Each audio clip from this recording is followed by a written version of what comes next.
Qonağımız endokrinoloq Hidayət Məmmədzadə studiyamızdadır. Həmçinin qeyd eləyək ki, Hidayət Məmmədzadə Türkiyə-Avropa Endokrinoloqlar Cəmiyyətinin fəxri üzvüdür. Xoş gəlmişsiniz, sabahınız xeyir. Bizim də fəxri qonaqlarımızdandır. Sabahınız xeyir olsun. Sabahınız xeyir olsun. Necəsiz? Çox təşəkkür edirəm, sağ olun. Çox sağ olun. Təşəkkürlər, yaxşı olasınız. Həmkarım da qeyd etdiyi kimi dövrümüzün doğrudan da ən çox rast gəlinən xəstəlikləri arasında yer alır şəkərli diabet və bir çox bilirik ki, ciddi xəstəliyin meydana gəlməsində rol oynayır və dünyanın hər yerində bugün artan, çoxalan, rast gəlinən bir xəstəlikdir. Gəlin ondan başlayaq sadə şəkildə, qısaca şəkərli diabet nədir? Onun əlamətləri və səbəbləri nələrdir? Çox təşəkkür edirəm, çox sağ olun bu qlobal və aktual mövzuya toxunduğunuza görə. Şəkərli diabet xroniki bir xəstəlikdir. Bizim bədənimizdə hər bir mineralların, elementlərin, təzyiqimizin bir norması olduğu kimi qan şəkərinin də bəlli bir parametrlər ölçüsündə normativləri var. Bu normanın üzəri və altı xəstəlik sayılır və qan şəkərinin yüksəlməsi ilə gedən tibbi sosial bir xəstəlikdir şəkərli diabet və artan günümüzdə bu statistika bu xəstəliyin getdikcə artdığını proqnoz etməkdədir. Bilirsiniz, yəni yemək, içmək həyat tərzimizin çox əlaqədar bir xəstəlikdir. Şəkərli diabet çeşidli tipləri var, növləri var. Yəni daha çox ikinci tip diabet piyələnmə fonunda inkişaf edən qan şəkərinin yüksəlməsi ilə və bütün mübadilə proseslərinin pozulması ilə xarakterizə olunan bir xəstəlikdir. Şəkərli diabet bilirsiniz nə üçün qorxuludur? Çünki ağırlaşmaları var. Şəkərli diabet ağırlaşmaları səbəbindən erkən ölümlərin və əlilliyin səbəbidir. Və həmin xəstə ailə üçün, cəmiyyət üçün, sonuçda ölkə üçün, dövlət iqtisadiyyatı üçün çox böyük bir yükdür. Bu xəstəliyin müalicəsi, bu xəstələr reabilitasiyası və s. Bilirsiniz, şəkərli diabetin əlamətlərini soruşdur. Şəkərli diabetin ona görə ağırlaşmaları və qorxuludur ki, bu xəstəlik bəzən əlamətsiz seyr edir. Şəkər xəstəsi 10 illə diabet olur, xəbəri olmaz. Yəni əlamətsiz seyr etmə bir zaman o zaman biz lal irəliləyən inkişaf edən bu sakit qatildir. Yəni belə deyim. Yəni heç bir əlamət seyr etmədən xəstə şəkərli diabet olaraq yaşayır və bir zaman xəstə infarkt olduqda məlum olur ki, xəstə diabet imiş. Yaxud gözündə bir problem olan zaman məlum olurmuş ki, siz diabetsiniz. Yəni bu əlamətlərin çox silinmiş, gizli şəkildə seyr etməsi bu xəstəliyi daha da qloballaşdırır. Əslində qalsa diaqnostikası çox bəsitdir. Sadə bir qan testi ilə biz insanın şəkər xəstəsi olub-olmadığını bilə bilirik. Bilirsiniz, çox yayğındır. Ümumdünya Səhiyyə Təşkilatının verdiyi məlumata görə hər 10-11 nəfərdən biri diabetdir. Düşünün, bizim ölkəmizdə 10 milyon insan varsa 1 milyona yaxın diabetli var. Yəni belə məlum olur ki, hər ailədə bir diabetli var. Bu səssiz gedən bir xəstəlikdir. Risk qrupunda kimlərdir? Hansı piyələnməsi olan xəstələr. Piyələnməsi olan hər bir insan potensial diabetikdir. Ancaq piyələnmə yoxsa? Xeyr, genetik daha faktorlar. populyarı. Daha genetik. Yəni hal-hazırda düşünün ki, yəni dünya əhalisinin hal-hazırda inkişaf etmiş ölkələrin bizim ölkəmiz də həmçinin dünyanın bir parçasıdır. Piyələnmə çox sürətli şəkildə artmaqdadır və piyələnmə də bərabərində bir çox xəstəlikləri ən başında şəkərli diabet xəstəliyi gətirir. Çünki şəkərli diabet qədər qidalanmadan asılı dünyada ikinci bir xəstəlik yoxdur. Bu qidalanma, yəni yanlış qidalanma tərzinin fəsadı nəticəsi olaraq qarşımıza çıxmaqdadır. Bu ən populyarıdır. Bəli. Sonra ikinci və üçüncü yerdən dayanır və bir də maraqlıdır, irsi əlamətlər. Faktorlar. Misal üçün, mən ailə tanıyıram ki, 5 bacı 5-də diabetdir. Yəni genetik faktorlar burada çox önəmlidir. İrsiyyət faktoru çox önəmlidir. Yəni bugün piyələnməsi olan bir uşaq gələcəyi üçün neqativ bir miras aparmaqdadır, gələcəyi potensial diabetikdir. Bundan əlavə stres, mal radiasiya, yəni səbəblər çoxdur. Müəyyən endokrin xəstəliklər fonunda diabet inkişaf edə bilər. Bir çox səbəbli polietoloji bir xəstəlikdir. Amma ən önəmli bizim həkim olaraq üzərinə getmədiyimiz, bu xəstəliyin qarşısını almaq üçün üzərinə getdiyimiz məqam xəstələrdə fərqində olmadığı, çox vaxt insanlar fərqində deyil, piyələnmənin qarşısını almaqdır.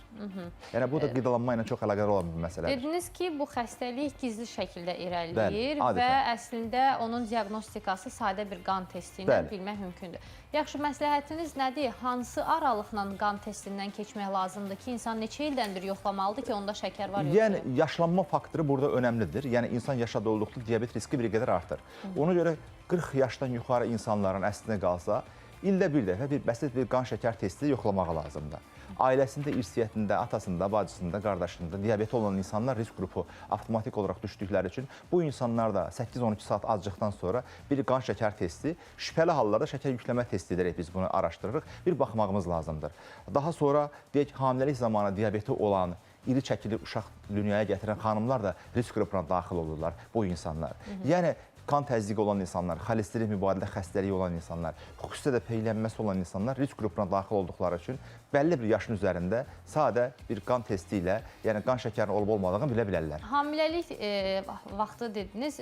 Bildiyim qədərilə bəzi insanlarda sadəcə hamiləlik dövründə analara məxsus bir diabetik xəstəlik keçirə bilirlər, amma bu doğuşdan sonra tamamilə yoxa çıxır. Bəli, gestasional diabet deyirik. Gestasional diabet deyirik biz buna. Yəni hamiləlik zamanı meydana çıxan şəkər. Dövrü xarakteri daşıyır. Bəli, bu dövrü bir xarakteri daşıyır, amma irəli zamanlarda bu insanların tip 2 diabetə dönmə ehtimalı var.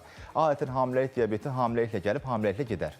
Amma bu insanlara təbii doğumdan sonra biz yenə bir qan şəkər testi, yükləmə testi edirik, getdi mi, qaldı mı? Yəni bəzən qalıcı olur, yaxud da növbəti hamiləliklərdə, yaxud da bu insan 5 il, 10 il sonra peylənmə fonunda əgər inkişaf edərsə, irəli zamanlarda şəkər xəstəsinə ola bilir. Həkim, əlamətlər haqqında danışarkən, ümumiyyətlə daha doğrusu səbəblər haqqında danışarkən siz qidalanma faktorunu çox önə çəkdiniz. Bəli. Peylənmə məsələsini. Ən vacib faktorlardan biri də budur. Yaxşı, necə qidalanmalıdırlar şəkərli diabet xəstələri, ümumiyyətlə bir də bu xəstəlikdən uzaq gəzmək istəyən insanlar? Bəli, fiziki aktiv olmaq lazımdır. Ən birinci növbədə aldığımız qidaları bizim necə deyim, dırnaq arası yandırmağımız lazımdır. Yəni, fiziki fəallıq bu xəstəliyin müalicəsində ən önəmli faktorlardan biridir. Yəni, şəkərli diabet dünyada niyə artır? Çünki peylənmə artır. Yəni, artan tələbatı ödəmək üçün süni qidalar çox artmaqdadır. Bütün insanların orqanik təbii qidalanma alma haqqı vardır. Əslində qalsam, biz bu cəhətdən çox şanslı bir ölkəyik, biz günəş ölkəsiyik, qida cənnətiyik. Bizim, yəni, Azərbaycanda hər cür bitkini, tərəvəzi yetişdirmək mümkündür. Çalışmalıyıq orqanik və təbii qidalanaq. Paketlənmiş, bükülmüş, trans yağlar, işlənmiş ət məmulatlarını bir dəfələ yox deməyimiz lazımdır. Hər zaman mən xəstələrimə də poliklinikada yəni bunu anlatmağa çalışıram ki, təbii orqanik yeyin, çünki biz qidalarımızdan, yediklərimizdən ibarətik. Nə qədər sağlam qidalanırsa, o qədər sağlam oluruq. Yəni bu saat bizim əslində qalsa təbii ətdir, yağdır, biz bunları şəkərli xəstələrə qadağan etmirik. Bizim ən qadağan etdiyimiz şəkərli qidalardır. Bükülmüş, paketlənmiş qidalardır.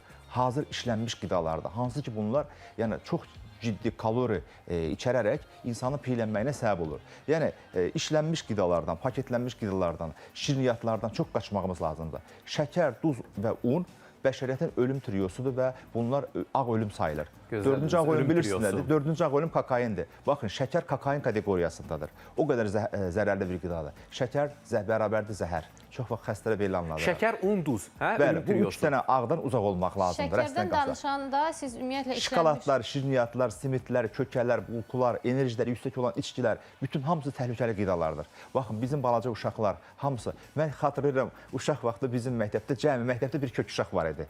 İndi uşaqlar hamısı ağıllı tabletlərdə, smartfonlarda gəzir, göbəkli, yağlı, məməli, yəni necə deyim sizə? Yəni bunlar üzücü şeylərdir. Bu insanlar gələcək üçün diabet riski daşıyır. Yəni uşaq bütün gün oturur telefonun qarşısında, smart telefonda, tabletlərdə oyunlar oynayır. Amma biz biraz millət olaraq, xarakter olaraq çoxumuz, biraz da nənələr, babalar, biraz uşağı sanki kükətməyə meyilli ya. Təbii. Ay, valla bu niyə belə arıqdır? Mənim özümə də gedib gəlirlər, bu uşaq niyə belə arıqdır? Yedizdirin bunu, biraz xoşlayırıq belə kükətsin. Bilirsiniz, analar nə qədər uşaq çox yaxşı yeyirsə, yəni az qala, yəni deyək, misal üçün, bəlli bir yaşın üzərində nə zaman bir ananın yanına gedərsən, ana deyir, yenə yaxşı yemədiniz deyəcək.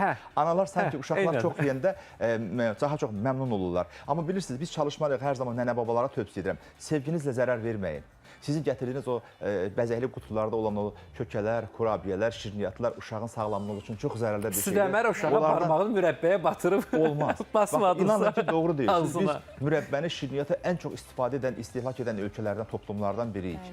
Yəni çörək məmulatları, bunlar çox-çox şəkərli qidalar içərdiyi üçün peylənmənin ana səbəblərindən biridir. Fərqimə deyək, elə xəstə deyək, mən mürəbbə yemirəm, konfet yemirəm. Amma çörəkdir, şirniyyatdır, bunlar bol-bol istifadə olunmağı zərərlidir. Şəkərdən danışanda məncə mütləq süni şəkər və təbii şəkərə diqqət yetirməliyik. Yəni, şəkəri bizdən ala bilərik, doğru söylüyorsunuz. Biz şəkər ala bilərik meyvə qurularından, tut qurusudur, çişmişdir, təbii orqanik olunacaq qidaların hər biri insan üçün faydalıdır. Yəni şəkər əvəzedicilərdir ki, satılan cürbəcür reklam olunan məhsullardır. Onların heç biri, yəni hamısı biznesin, bilirsiniz, biznes sənayesi, xüsusən dərman sənayesi o xəstələrin xəstəliklə yaşayıb dərmanını almaq istəyir. Belə bir söz var, silah satan süd istəmir, dərman satan sağlamlıq istəməz. Doğru. Yəni insanların bunu bilmə haqqı vardır. Mən hər zaman xəstə edirəm. Sizin dərmanlarınız, sizin sağlam yeyəcəkləriniz olsun. Yeyəcəyiniz dərman olmasın. Əlbəttə Mən yəni ki, məni tanıyan xəstə biri çox xəstələrə çox dərman yazan həkim deyiləm. Mümkünatla çalışıram, təbii, orqanik həyat tərzi dəyişikliklərini edərək dərmansız bu xəstəliyə qalib gələr və inanın ki, bu mümkündür. İstənilən dərmanın onsuz da daxilində haqqında məlumat oxuyanda görürük ki, başqa yerlərə əks təsirləri var, başqa insanın digər orqanlarına təsir edə bilər. Ona görə ən yaxşı olar ki, orqanik qidalarla, düzgün qidalanmaqla özümüzü necə deyək, müalicə edək. Mən bir ay şəkərsiz həyatı yoxladım, yəni süni şəkərsiz həyatı yoxladım və maksimum titiz yanaşaraq bütün qəbul etdiyim qidaların tərkibində şəkərin olmasına diqqət edirdim. Və onda fərqinə vardım ki, marketdə rəfdən götürdüyümüz 99% məhsulun tərkibində şəkər var. Adi istər ketçup olsun, adi istər tomat olsun. Hamısının tərkibində mütləq müəyyən miqdarda şəkər var. Biz çalışmalı bax xanım, ətdir, yumurtadır, pendirdir, təbii şəkildə marketdən satılan konservlaşdırılmış, işlənmiş ət, işlənmiş qidalardan söhbət getmir. Biz qida cənnətində yaşayırıq. Bu kimi sağlam qidalar insan 100 il, 150 il yaşayar. Sağlam qidalanmaq, açıq havada olmaq, fiziki aktivlik. Yəni bunlar, yəni təsəvvür edin ki, şəkər xəstəliyi izolə bir xəstəlik olmur. Bərabərində piylənmə, xolesterin mübadilə pozğunluğu, arterial təzyiq, bir sürü xəstəliklərlə bərabər şəkər xəstəliyi qarşımıza gəlir. Qidalanma faktorunun düzəlməsi xəstənin yağlanmış qaraciyərinə belə düzəldə bilir, piylənməklə azaldır, əhvalını düzəldir və yəni bu xəstəlik hamısı ondan yaranır. Çünki şəkər xəstəliyi qədər həyatda qidadan asılı ikinci xəstəlik yoxdur. Biz yediklərimizdən ibarətdir. Sağlam, doğru, düzgün qidalanırsa sağlam oluruq. Sağlam bədəndə sağlam ruh olur. Həkim, əla danışırsınız. Yox, təşəkkür edirəm. Bir məqam maraqlıdır. Siz dediniz ki, bu gizli gedən bir xəstəlikdir, lal xəstəlikdir. Amma el arasında belə bir yanaşma var ki, suyursansa çox tez-tez və çox su içirsənsə, sən demək ki, şəkərsən. Bu nə dərəcədə həqiqət Bu xəstəliyin klassik bilinən əlamətlərdir. Bilirsiniz, şəkərli diabetin müəyyən tipləri var. Tip 1 diabet uşaqlarda olan tipdir. Bunlarda çox sidiyə çıxmaq, çox susuzluq, uşağın birdən-birə arıqlaması təbii ki, şəkər xəstəliyinə bir şübhə yaradır. Yəni irəliləmiş səviyyələrdə, yəni gizli şəkər və yaxud da başlanğıc diabet deyil. İrəli zamanlarda bəli, xüsusən hər suyan insan şəkərdir və şəkərə risklidirmi? Xeyr, yəni əgər çox insan durub duran yerdə, misal üçün, yəni çox ürəyi su istəyir, su içir, yenə yanğısı sönmür, avtomatik olaraq deyə sidiyə çox çıxır. Xüsusən gecələr sidiyə çıxma halları çoxdursa, bu şəkərli diabetə bir şübhə yaradacaqdır. Yəni bu klassik əlamətlərdir. Çox su içmək, çox sidiyə çıxma, iştahın çox artması və ya insan birdən durub duran yerdə kök insan birdən-birə arıqlamağa başlayır. Bu özü şəkərli diabet üçün risk yaradacaqdır. Çox əlamətləri var. Yəni xüsusən şəkərli diabetin ağırlaşmaları var gözdə, sinirlərdə, ürək əlamətləri, diabetik ayaq. Yəni bu həqiqətən çox böyük bir mövzudur əslində qalsa. Qısa olaraq mən bunu vaxt məhdudiyyətinə bağlı olaraq üzərinə keçməyə çalışıram. Yəni bəzən xəstələr gecə sabaha qədər ayaqlarında yandırıcı ağrılar olur. Yata bilmir ayaqları, şəkərə bağlı sinirlərdə olan ağrılarda. Bu xəstəliyə şəkəri qaydaya saldıqdan sonra ağrılar avtomatik düzəlir. Bəs şəkərli diabeti tutalım ki, ildə bir dəfə yoxlama eləyirlər. Kimsə onda az miqdarda, çox miqdarda şəkərli diabetin olduğunun fərqinə vardır. Daha çox bu xəstəlik tamamilə sağala bilən bir şeydir. Ümumiyyətlə kimsə bunun fərqinə varan sonra nə etməlidir? Həyatı necə dəyişəcək? Bəli, şəkərli diabet aşkara çıxanda bu bəlli bir yol gəlir. Yəni şəkərli diabetin bir öncə prediabet dönəmi var. Yəni gizli şəkər dönəmi var. Bu bəzən 10 il, 15 il, 20 il hətta gedə bilər gizli şəkər olaraq. Yəni gizli şəkər və ya şəkərə meyilli insan xüsusən narahat olmalıdır ki, mən ideali zamanda diabet ola bilərəm. Ya kilosunu kontrolda saxlanmalıdır, qidasına diyetə diqqət etməlidir. Bədənə şəkərli qidaların daxil olmanın qarşısını almalıdır ki, gələcəkdə diabet olmasın. Müəyyən bir yol keçir şəkərli diabet bu ortaya çıxana qədər. Və şəkərli diabet ortaya çıxdıqda artıq o ağırlaşmaların qarşısında olmaqdan ötəri çalışmaqdansa, öncədən bu xəstəliyin gəlməsinin qarşısını almaq lazımdır. Çünki hər bir xəstəliyin profilaktikası daha rahat, daha ucuzdur. Nəinki deyək, xəstəliyin müalicəsi. Baş verirsə də bu xəstəlik, o zaman bu kontrollar başqa cür getməlidir. Yəni bu xəstəliyin Son iki suala qısaca cavab istəyəcəm. Bir çox insanlar bu diaqnostikasından danışırdıq, təyinindən danışırdıq. Müxtəlif cihazlarla çox insanın evində görmüşəm. Özləri diaqnoz qoymağa çalışırlar. Nə dərəcədə buna yanlışdır. güvənmək olar? Evdə qlikometrlər dediyimiz aparatlar ki var, o sağlam insanlar üçün deyildir. Şəkərli diabet diaqnozu qoyulmuş insanlara evdə monitorinq üçün lazımdır. Monitorinqini aparmağa. Yəni şəkərli diabet diaqnozu qoyulubdur. Bu xəstəlik diaqnozun sonra həyat boyu davam edən bir xəstəlikdir. Aparatlar əslində onun üçündür. Heç zaman yəni tarixə qovuşmur. Hər zaman bu insanda olur, amma remisiya, davamlı qan şəkərin qaydaya düşməyi, normala gəlməyi mümkündür təbii ki. Hətta insulinlə müalicəyə başlayıb tabletkanı belə kəsdiyi nə qədər xəstələr var. Amma bu xəstələrdə hər zaman bu risk qaldığı üçün evdə ölçəcəkdir. Amma sağlam insan götürsün barmaqdan şəkər ölçüsünü görün varmı, yoxmu, onun olmaz. Bu damar qanına baxmaq lazımdır. Gərəkirsə yükləmə testi olunmalıdır. Həkimin verəcəyi bir qərardır. Qlikometrlər, aparatlar şəkərin xəstələri evdə monitorinq üçün lazımdır. Aydındır. Bir də su içmək ümumiyyətlə bilirik ki, su həyat mənbəyidir və davamlı olaraq sağlam həyatımızın böyük bir hissəsini təşkil edir. Yaxşı, adi su içməklə qazlı su içmək arasında bir fərqi varmı? Ümumiyyətlə qazlı suyun bədənimizə təsiri necədir? Çox məsləhət deyil qazlı su içmək. Qazlaşdırılmış su, yaxud da mineral sular bəlli bir səviyyədə, yəni hardasa sutka ərzində 400-500 milli, yəni belə deyək, bir butulkadan, bir botondan artıq olmamağı lazımdır.